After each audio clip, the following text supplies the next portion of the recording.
8 años de matrimonio, 2 hijos y una Navidad perfecta se rompieron cuando su esposo se lamentó, borracho, que se había casado con la hermana equivocada. Él no la había elegido por amor, sino como un reemplazo, mientras añoraba durante años a su hermana. Debería haber notado cómo su mirada se detenía, cómo se perdía en algo que no era yo. Mirando atrás, las señales estaban por todas partes, dispersas a lo largo de 8 años como migas de pan que yo nunca recogí, demasiado ocupada, demasiado confiada, demasiado dispuesta a justificarlo todo. Nunca pensé que mi esposo se hubiera casado conmigo como un reemplazo temporal, y mucho menos que ese alguien más fuera mi propia hermana. La fiesta navideña de la empresa se celebraba en un hotel elegante, con candelabros de cristal y meseros impecables que caminaban entre nosotros con bandejas de champán. Yo llevaba el vestido verde que él había elegido, el que supuestamente resaltaba mis ojos. Me sentía bonita, incluso segura, y pensaba que nos veíamos bien juntos, su mano baja en mi espalda guiándome entre la multitud de compañeros y parejas. Algo se rompió cuando empezó a beber en exceso. Normalmente tomaba solo una cerveza, preocupado por mantener su imagen profesional, pero esa noche el whisky le caía como agua. Su rostro se ruborizaba, su risa se volvía estridente, y vi en sus ojos la preocupación de su jefe antes de que se alejara. La explosión ocurrió cerca del buffet. Sus palabras surgieron sin control, revelando lo que había guardado durante años. Me casé con la hermana equivocada, dijo, mientras yo me quedaba congelada, sosteniendo mi plato, escuchando cómo confesaba que había esperado su oportunidad con mi hermana y que yo había sido su premio de consuelo. Cuando finalmente me vio, su valentía alcohólica se desvaneció. Caminé hacia la salida mientras él tambaleaba detrás de mí. Conduje a casa en silencio, respirando para no estrellarnos, los niños dormidos, la niñera horrorizada. En el dormitorio, saqué maletas mientras él me sujetaba el brazo. Sus excusas no podían borrar la traición. Lo miré y entendí que su borrachera solo había hecho visible lo que llevaba 8 años ocultando. Llamé a mi hermana desde el baño con la puerta cerrada. Su voz sonaba somnolienta y confusa cuando contestó, y mientras le contaba todo lo que él había dicho, sentí que mi voz se quebraba a la mitad, que se me escapaba un hilo de desesperación que no podía controlar. Del otro lado hubo un silencio tan largo que pensé que había colgado. Entonces escuché su decisión, iba a ir por mí, por los niños, y llegaría en 20 minutos. Intenté decir que no era necesario, pero su voz no dejaba lugar a discusión. Había estado obsesionado con ella todo el tiempo y se había casado conmigo como un reemplazo. No había opción, debía empacar. Llegó en 15 minutos. La escuché golpear la puerta con fuerza, despertando a los vecinos. Él abrió, aún borracho y aún con esa estúpida intención de ser encantador, intentando minimizar la situación. Yo estaba arriba despertando a los niños, explicándoles que íbamos a dormir en casa de la tía. Mi hija pedía su conejito de peluche, mi hijo preguntaba por su padre. Le dije que solo íbamos nosotros esta vez. Mi hermana se plantó en la puerta, firme, con los brazos cruzados, mientras él retrocedía. Me los llevaría esa noche, me advirtió, y si él intentaba acercarse, haría su vida imposible. Él asintió, resignado, y para mí estaba muerto. Cargamos a los niños y las maletas en su auto. Los niños se durmieron casi de inmediato. Miré por la ventana las calles oscuras, las luces navideñas brillando en casas ajenas, mientras mi vida se desmoronaba. A la mañana siguiente desperté en el sofá de mi hermana, desorientada, dolorida, con los niños ya viendo caricaturas. Mi teléfono estaba lleno de llamadas perdidas y mensajes de él, primero suplicando, luego enojado, luego nuevamente implorando. Bloqueé su número. Mi hermana me preguntó qué necesitaba.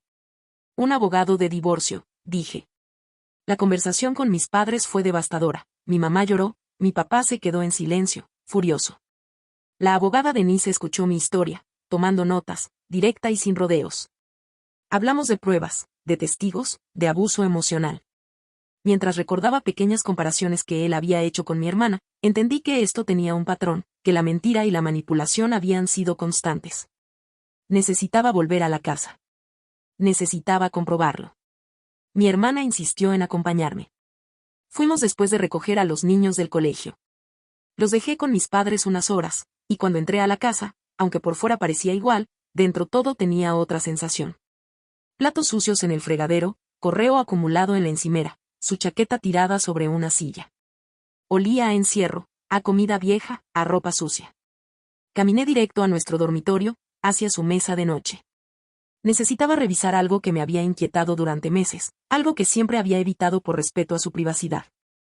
El cajón que mantenía con llave estaba abierto ahora en mi mente. Había aceptado sus explicaciones, como había aceptado tantas otras cosas, hasta que entendí lo que era la verdadera traición. Aparté libros, cargadores y recibos hasta que mis dedos tocaron un diario de cuero, caro, el mismo que le había regalado hacía 3 años para que escribiera y liberara el estrés del trabajo. Me senté en el borde de nuestra cama, donde habíamos concebido a nuestros hijos, y lo abrí. La primera entrada estaba fechada 9 años atrás, antes de casarnos, antes de la propuesta. Sus palabras hablaban de mi hermana, de cómo planeaba acercarse a ella mientras fingía amor por mí, calculando cada movimiento, cada paso de nuestra vida para mantenerme como un segundo premio. Cada página era más fría que la anterior, observaciones, manipulaciones, estrategias para asegurar su conexión con mi familia, incluso la decisión de tener hijos conmigo para afianzar ese lazo permanentemente. Fotografié cada página, manos temblorosas, mientras mi hermana se mantenía en la puerta, pálida y horrorizada, hasta que desapareció al baño. 70 páginas de obsesión y planificación. Me levanté y miré la habitación con otros ojos, comprendiendo cada mentira, cada caricia vacía. Nos fuimos, el diario apretado contra mi pecho, en silencio absoluto, el dolor y la rabia mezclados en un vacío que aún no sabía cómo llenar. Mis padres al enterarse reaccionaron con desesperación y furia, mientras mi hijo los miraba confundido. Intenté protegerlo, pero todos estábamos atrapados en la verdad que había salido a la luz. Mis padres se quedaron a cenar esa noche, ayudando a mi hermana a cocinar mientras yo me sentaba en la mesa de la cocina mirando al vacío. Cada toque en mi hombro de mi mamá me hacía querer gritar. No necesitaba consuelo, necesitaba que alguien me dijera que esto era un mal sueño y que podía despertar. Mi hermana puso un plato frente a mí, pero no podía tocarlo. No tenía hambre y no quería sentirme obligada a comer. El silencio era pesado, lleno de miradas preocupadas que no podían aliviar la pesadez que me oprimía el pecho. Denise me devolvió la llamada mientras yo permanecía allí, y escuché su voz explicando cómo las entradas del diario podían cambiarlo todo, cómo planeaba usarlas para reclamar custodia, pensión y bienes. Levanté la vista, consciente de que no quería pelear, que lo que me importaba eran los niños, que los amaban y que seguían necesitando a su padre aunque él fuera un manipulador narcisista. Esa línea entre protegerlos y protegerlo a él se había vuelto borrosa. Empecé terapia con Miriam, quien me ayudó a poner palabras a lo que había sentido y normalizado durante años, la erosión sutil de mi autoestima, la manipulación silenciosa, la comparación constante con mi hermana. Cada sesión dejaba un peso nuevo en mi pecho, el recuerdo de todo lo que había sacrificado para mantener la ilusión de un matrimonio. Los papeles del divorcio llegaron antes de lo esperado. Él pedía custodia compartida, que renunciara a la pensión, que dividiéramos todo equitativamente mientras vaciaba nuestra cuenta de ahorros. Denise me guió para presentar las pruebas de su manipulación y traición, y al mismo tiempo cuidar de los niños, que lloraban por su hogar y preguntaban por su padre. Mientras buscábamos un nuevo lugar para vivir, me enfrentaba al hecho de que la vida que había planeado se desmoronaba, y que ahora debía construir una completamente nueva, lejos de él, con mis hijos y con la posibilidad, aunque pequeña, de descubrir quién era realmente. El primer intercambio de custodia ocurrió 3 semanas después de mudarme, en un lugar neutral que Denise insistió usar, un estacionamiento de cafetería lo suficientemente público como para que no intentaran nada estúpido. No creía que fuera violento, pero había aprendido a no confiar en mis percepciones anteriores. Llegó exactamente a tiempo, bajó de su auto, acomodó la camisa y se pasó la mano por el cabello, entrando en su personaje mientras los niños reían y saltaban en los asientos, felices de verlo después de semanas. A pesar de todo, seguía siendo su padre, y eso no se podía borrar. El abrazo de mi hija lo derritió por un instante, su rostro rojo me recordó que aún podía sentir. Cuando intentó hablar, lo corté con frialdad, limitando su tiempo con ellos, consciente de que debía protegerlos. Mi hijo se aferró a mí un instante antes de que se fueran, y me quedé en el estacionamiento un minuto más, sintiendo que entregaba lo más valioso de mi vida a alguien en quien no podía confiar.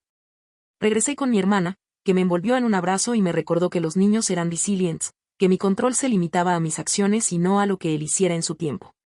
El fin de semana sin ellos se volvió insoportable, limpié, lavé y reorganicé para mantenerme ocupada, imaginando cómo estarían, si estaban felices, si él los cuidaba como debía.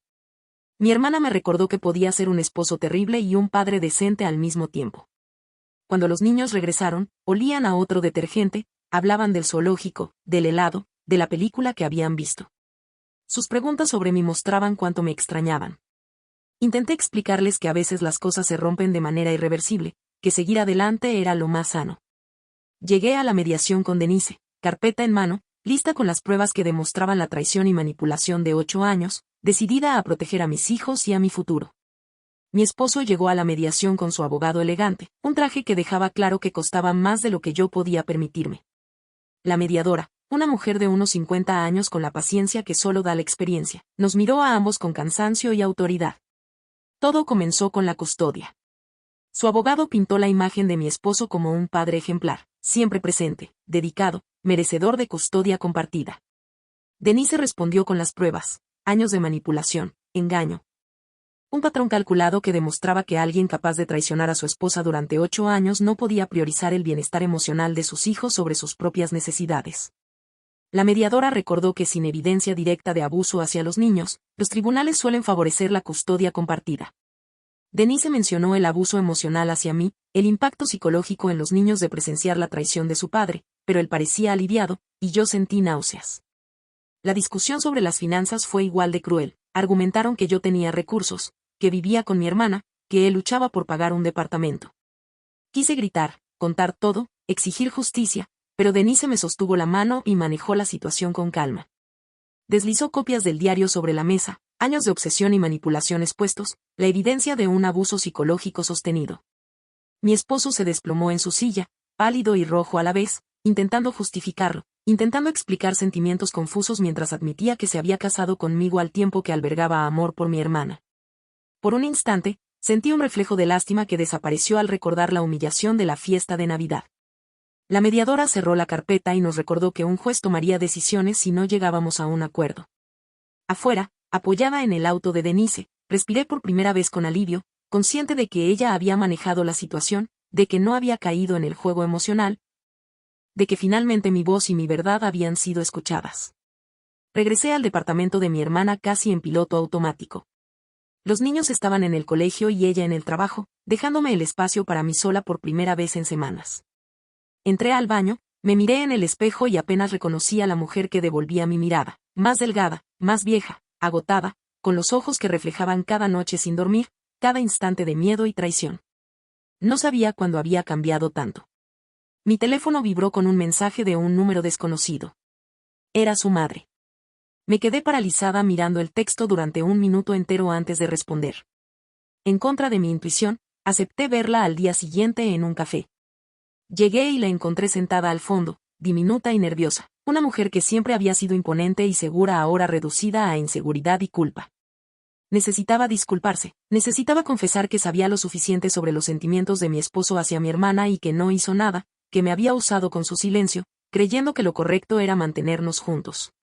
Sus lágrimas silenciosas recorrían su rostro mientras intentaba asumir su parte, mientras yo absorbía una mezcla de indignación y cansancio que no me dejaba gritar. Hablamos de los niños, de cómo quería verlos, de que no eran armas, de que yo no podía alejarlos por enojo hacia su hijo. La dejé y conduje de regreso al departamento, sintiéndome vacía, cuestionando cuántos habían visto las señales y optado por la comodidad de la ignorancia. Esa tarde llamó la escuela, mi hijo se había metido en otra pelea. Lo recogí con el ojo hinchado y la camisa rota. Mientras lo escuchaba explicar que pegó por culpa del divorcio, sentí que estábamos aprendiendo juntos, que sanaríamos, aunque aún no supiéramos cómo.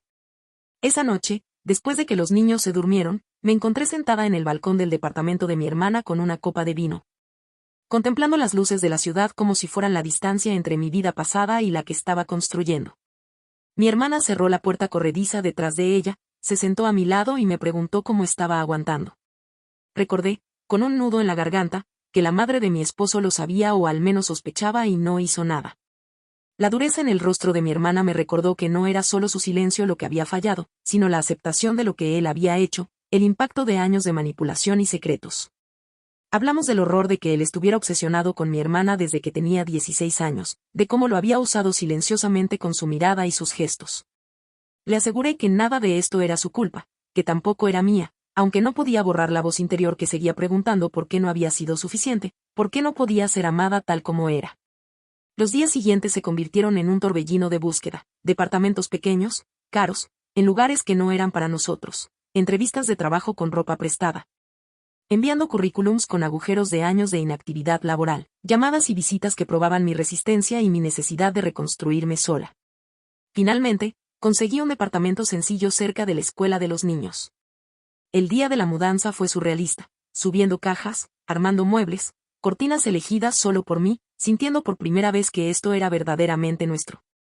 Esa noche, después de acostarlos, lloré en el sofá de segunda mano, liberando el miedo, el duelo y un orgullo tembloroso por lo que había logrado construir desde cero, temblando y fuerte al mismo tiempo. Algo inesperado ocurrió alrededor de un mes después de empezar el nuevo trabajo. Recibí un correo de alguien que reconocí vagamente, una de las mujeres que había estado en aquella fiesta de Navidad.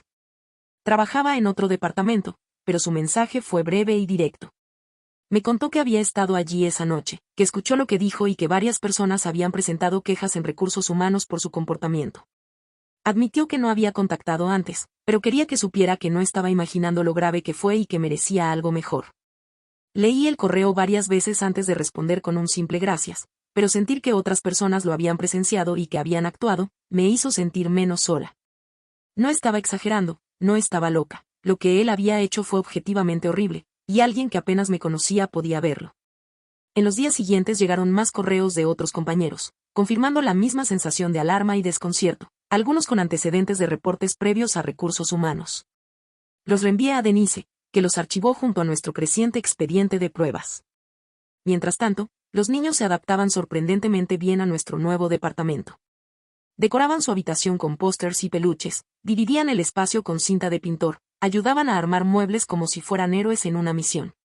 Creamos nuestras propias rutinas, panqueques los sábados, visitas a la biblioteca los miércoles, domingos de parque, pequeños rituales que se convirtieron en anclas de seguridad. Una tarde, mi hijo llegó con un dibujo de 3 figuras sonrientes frente a un edificio.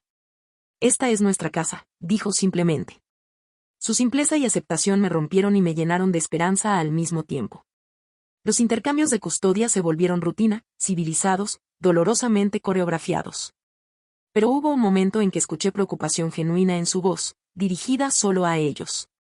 No perdón, no reconciliación, solo reconocimiento de que las personas pueden causar daño y aún así intentar hacer lo correcto.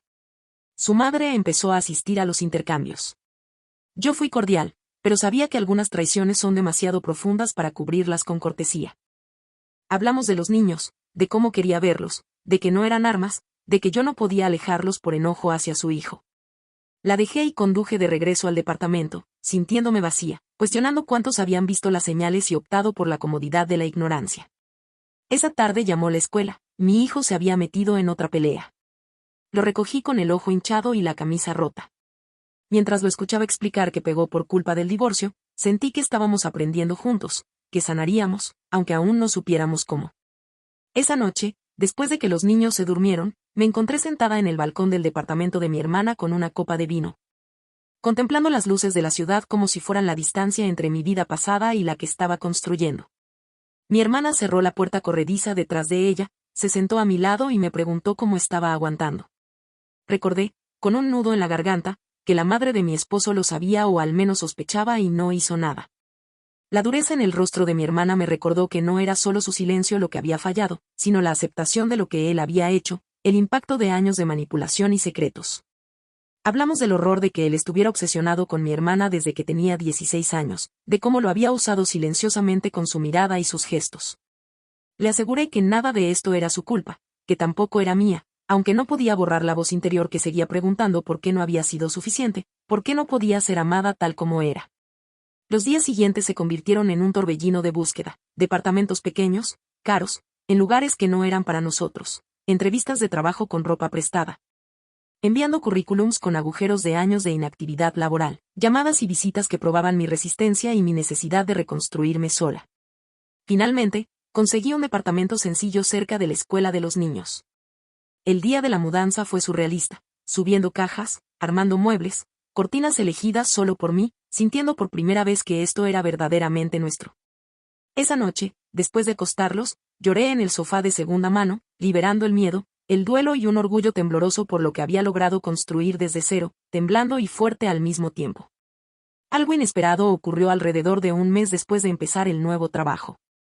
Recibí un correo de alguien que reconocí vagamente, una de las mujeres que había estado en aquella fiesta de Navidad.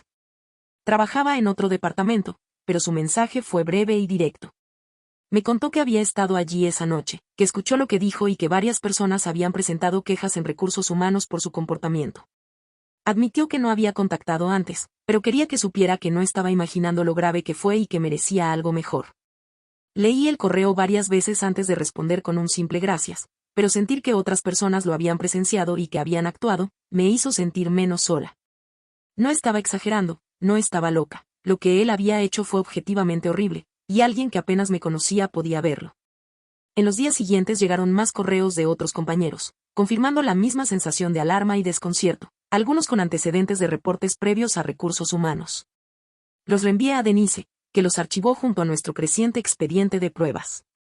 Mientras tanto, los niños se adaptaban sorprendentemente bien a nuestro nuevo departamento. Decoraban su habitación con pósters y peluches, dividían el espacio con cinta de pintor, ayudaban a armar muebles como si fueran héroes en una misión. Creamos nuestras propias rutinas, panqueques los sábados, visitas a la biblioteca los miércoles, domingos de parque, pequeños rituales que se convirtieron en anclas de seguridad. Una tarde, mi hijo llegó con un dibujo de 3 figuras sonrientes frente a un edificio. «Esta es nuestra casa», dijo simplemente. Su simpleza y aceptación me rompieron y me llenaron de esperanza al mismo tiempo. Los intercambios de custodia se volvieron rutina, civilizados, dolorosamente coreografiados. Pero hubo un momento en que escuché preocupación genuina en su voz, dirigida solo a ellos. No perdón, no reconciliación, solo reconocimiento de que las personas pueden causar daño y aún así intentar hacer lo correcto. Su madre empezó a asistir a los intercambios. Yo fui cordial, pero sabía que algunas traiciones son demasiado profundas para cubrirlas con cortesía. Pasaron los meses. El verano se deshizo en otoño, el otoño se transformó en invierno, y lentamente sentí que las cosas se volvían un poco más manejables. Dejé de esperar que la felicidad regresara y me concentré en atravesar cada día sin romperme en llanto, y eso ya se sentía como un avance.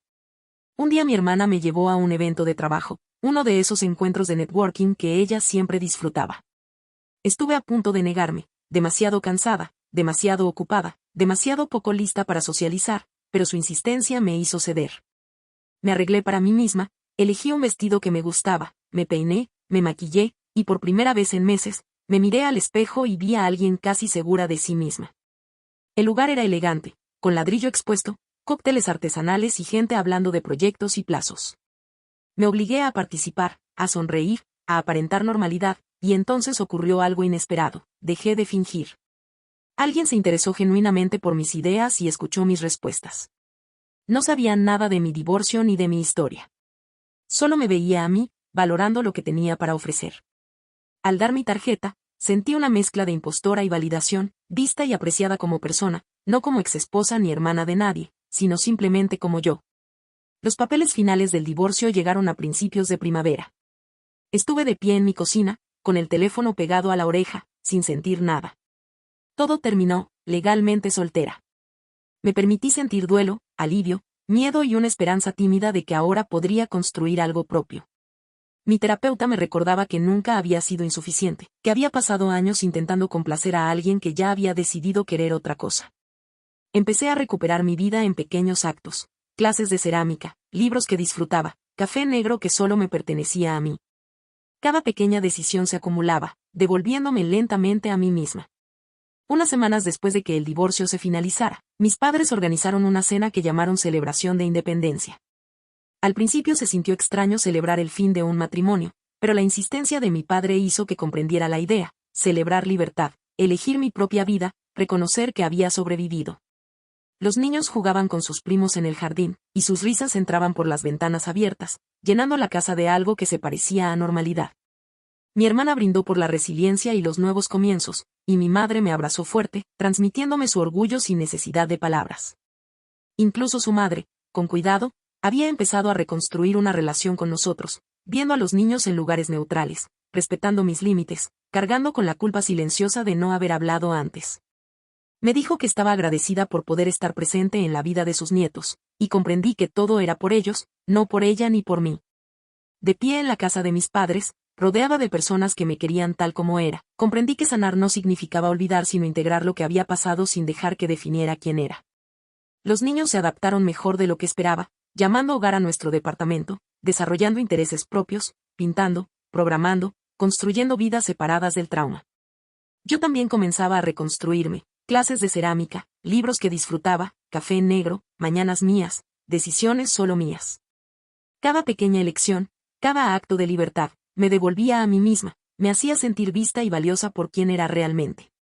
Una mañana vi a mi ex en una cafetería con otra mujer. Su rostro pasó por varias emociones antes de asentir levemente. No sentí celos ni dolor, solo un desapego extraño y liberador.